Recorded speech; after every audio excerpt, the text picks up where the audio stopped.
line. Ash, are you there with us? Yeah. Oh, brilliant, brilliant. I thought we lost you for a moment there because we're trying to make that connection with Naftali. We're having just a wee bit of difficulty, Naftali Aklam, but we did get him on the phone line, so we're trying again to get him back. He's in Israel also. Asha, just before we went into the break, we were talking about education in Israel for the Ethiopian Jewish community, but you've linked the social conditions and economic conditions of Ethiopian Jews in Israel to unemployment. And one of the things that you talked about was the importance of getting people into quality jobs. So you kind of put your mouth where your money was and started a high-tech college. Now you're seeing a difference, but one of the issues you raised just before we went to break is that, so this needs to continue in terms of a social conscience of Ethiopians themselves who are now seeing a change in their employment status. So let us look at the broader employment condition situation of Ethiopian Jews. What would you say is a percentage of unemployment among Ethiopian Jews in Israel today? Well, one of the latest statistics that I read about educated people, graduate university with BA degree, it was less than 20% of them working in their field of profession. Wow. Meaning that you can be, you can graduate university but work as a security guard or cashier in a supermarket or thing like that. And some of them working for a specific program for Ethiopians, meaning that, there's plenty of special program for Ethiopians, and, sometimes it's for short period. It's not really a career. But people working also in this kind of project, but it's not really employment. It's good for statistics, but it's not really. More and more voices in the community asking that there will be less professional or specific program for Ethiopian, and the government will treat Ethiopian like every other Israeli. We're not, most of the people who now, young adults, were born and grew up in Israel. They're Israelis. They shouldn't be treated like new immigrants just because of the color of skin. And actually, special program for Ethiopians are keeping the community as a separated group out of the Israeli society. So we more hear this kind of voices in the community, asking for, to get to treated as normal citizens, because we are normal citizens. So how does the Ethiopian community compare the social and economic situation within the Ethiopian community? How does that compare to other groups which have come into Israel? Yes. Well, one of the statistics said that we, as a community, we are on the lowest 20% of the social economical ladder in Israel. And actually, you can see this kind of statistics in many different fields. Education, matriculations, suicide, people in jail, very bad statistics. But you can see change through the years, and mainly because people taking responsibility for themselves, start to think for themselves and, define their own path of life. Yes. Instead of, getting special treatment or special program or special... eventually it's our responsibility. So the extent to which the state is responsible, are you undermining that, or where does that fit in the scheme of things, the Israeli state? Well, there's things that need to be changed, and we're working to change it through lobby and advocacy in the government, in the regulation and things like that. But there is another way or another part for this, and this is the industry. The industry is private. So you can control their values or their way of working, and accept the normal regulation of, businesses. So, in one hand, we need to work with the businesses to try to let them understand the crucial situation and how can they be part of the solution. On the other hand, we need to work with the government to influence, legislation and, laws that deal with discrimination. That till we arrived, there was no issue of discrimination in terms of color. So there's plenty of work to do. But, I like to see, I'm very optimistic. So when I see the good strength, the good, and the strong, the educated generation, the new generation, I believe that, we'll take responsibility and we'll make the change. I mean, our parents did fulfill like a dream of 2,000 years to back to Jerusalem. Our responsibility. Online. Asha, you there? I'm here, but it's time for Naftali to speak up. Right. Naftali, are you there? Yes, I'm here. Greetings. Okay, brilliant. At last, we managed to make this conference. Thank you very much, my brother Naftali, and for making this link with us. So we've been looking just before you came on air at the challenges that the Ethiopian Jewish community is facing in Israel. But Asher said to us just before we went into the break that he's hopeful, regardless of the challenges, hope that the young people who are coming up now will take the Ethiopian Jewish community to higher levels in Israel. Part of that includes the work that you're doing on the ground and also the influence of reggae music on the revolutionary process, the process of change in Ethiopia. To what extent is reggae music a music of change among Ethiopian youth? Well, before you want to make change in yourself, you have to know your roots. You have to know your back. You have to know your history.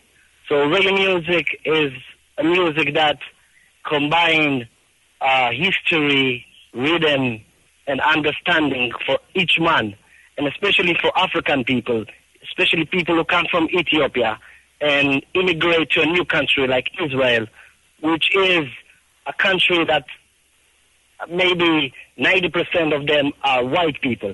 And when you have black people in a country that most of the people there are white people, there is a difficulties which in identity. So everyone don't really know who they are and what they're doing in the country. They know that they are Jewish people, but they don't know the history of them as African people. So reggae music take that part and makes everyone learn about his history. So I, as a black man, know that I'm from Africa, and I know that I'm a Jewish man, so I can build my identity. This is very important for a man before, him trying to walk into this new society. So when he knows himself as a man that is African and a Jewish and Israeli, and he can combine all this together, then he can move forward to the next level of jobs and to become a member of the Israeli society. So this is very, very important. Yeah, Naftali, I know that Jamaicans listening this morning and the people who are listening to you across the world on IrieFM.net are saying, but here we are talking to an Ethiopian Jewish person in Israel, but he sounds Jamaican. How come you sound so Jamaican? Well, because, Bob Robert Nestamal is a legendary. In one of his interviews in Australia, he said that reggae music will become bigger and bigger and bigger. And reggae music is bigger in the world, and especially here in the Middle East. So when you learn English from reggae artists like Bob, Peter Tosh, Elton Ellis, Gregory Isaacs, all of them legendaries, you learn English from them because, you want to know your rights, so you stand up and fight for your rights from Bob Marley's songs. So you study not from school, you study from reggae music. You study when you listen to radio in your room, you study English from that. So you have that accent and you learn from that. Yes. So this is why, we speak the way we speak now, because of the music, because of the artist. All right. Oh, so you talk about yes, is that you, Asha? Yeah, I'm totally agree with everything that I just said. Yes. You talk about identity just now, Naftali, and the way the young people are using the music in the continuing formation of their identity. Talk to us a little bit more about that. How pervasive, how popular is reggae music in Israel? And Israeli Ethiopians, Ethiopian Israelis, Ethiopian Jew, young people really embracing this music as part of the process? Well, I'm so happy that I have this privilege to speak to Jamaican people right now, driving from Irie to Mobile or from Mobile to Kingston, and they will hear that reggae music is a very big thing here in the Middle East. In terms of identity, as I said before, well, lots of artists are coming each year to Israel to perform. We have, in 2 days, I don't know if you know, I'm sure you know, Alborosi is coming to perform here. Yes. We had Ziggy Marley. We had, from Israel Vibration. All of them biggest artists from Jamaica are performing here each time and everywhere. I'm the delegate of the Reggae Embassy in Israel for the Reggae Embassy in Jamaica, promoting new artists like LD Anthony and new singers from Jamaica that want to move forward and go to Europe or to the Middle East. So reggae music is a very big thing here. We have reggae festivals, reggae clubs, and Ethiopian, it's very easy for them to connect to this music because of the connection to Ethiopia and to their skin, color of skin, black people. So it's very, very easy for them. It makes them, it's a weapon for them to deal with racism and discrimination. And to, when you walk in the street and you have self-confidence in yourself and self-confidence in your roots and in your color, then immediately the other person who speak with you will see that. And reggae music is something that gives those youth this self-confidence, which is very, very important for them. This is, we're living in, Babylon, it's a place that everyone woke up in the morning, go to work, trying to, it's all about money, work. So in this society that work all the time, you have to have self-confidence, and you have to know yourself to say, yeah, I can be better than this person. I know I can do well.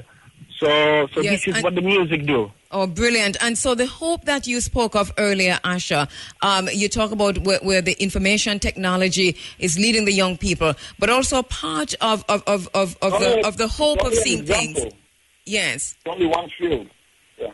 Right. So part of how Ethiopian Israelis and Ethiopian Jews are going to go forward in terms of being successful is also integrally related to the music, and driving that is reggae music. Well, I believe, we didn't speak about, how I started to become social activist, but actually it started on visiting Jamaica. I mean, I'm also like, the only music on my computer is reggae, mainly roots, but since, I guess, 1985, only reggae music. In my first visit to Jamaica, and it was 1997. Yes. I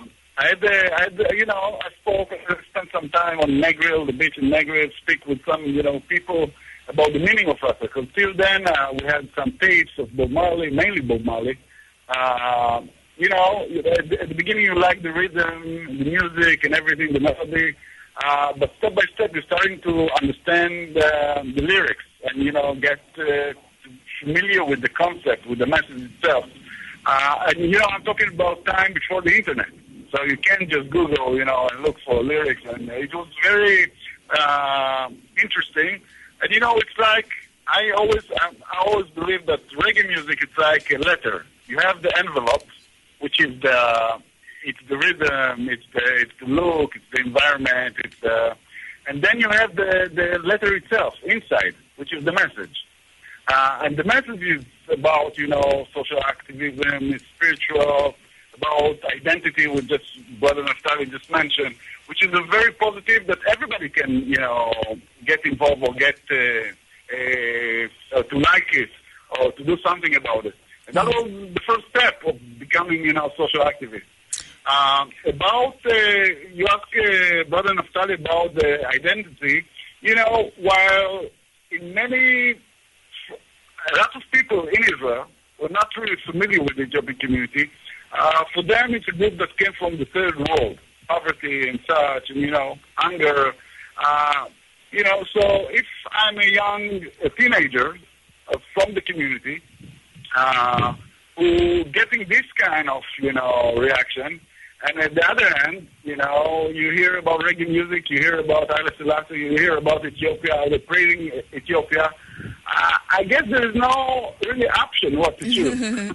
Yes, I understand. Yes, no, I get that totally. Yeah. All right. I'm so sorry that I will want to add. Yes.